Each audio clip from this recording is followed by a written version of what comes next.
juice yar oo aad u sahalsan aadna u macaan badan oo ka heli doontaan sidaa u sameeyay insha Allah daawasho wanaagsan. waxaa halkan ku haystaa 2 xabo oo beetroot ah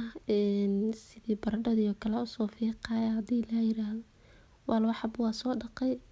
haddana waa fiiqaya sidii baradhada kale u fiiqaya markaa fiiqo kadib insha Allah waxa ku sameyn doona waa isla arki doonaa ujeedan Soomaa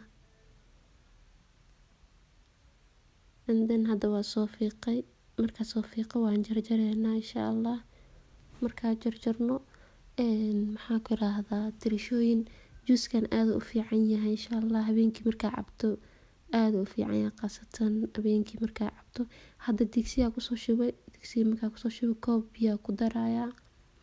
inta qiyaastadan 2 xabo kaliya sameeyay hal koob aan ka rabaa hadii la yiraahdo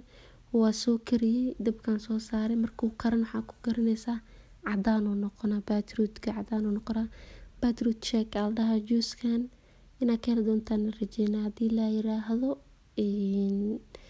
kana raali noqdo codkeyga xoogo wali hargabkii ay ugu dambeeyo hadda waa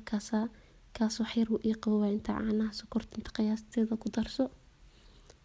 caanaha waa kana waa 3 qaando caano boora caano haystida ku sameysan kartaa caano boorana aad u macaan badan hadda sokorta ku darsan hadda sokor jeceshahay sokorta ku badso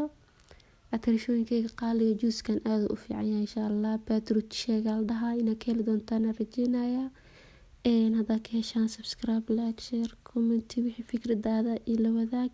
hadda waa kana baaquliga barfa ka buuxo marka ku miiraya hadii la yiraahdo waa miiraya and then cabi doona insha Allah hal koob kaliya sameeyay waxaa rajeynaya inaad ka heli doontaan muuqaalkan aad ka faa'iidi doontaan waxaad ka codsanaada muuqaalka ka heshaan like inoo sameeya waa ku mahadsantiin daawashada muuqaalka hadaba intaas soo gaartay thank you for watching waa ka sidaas quruxda badan ku soo baxay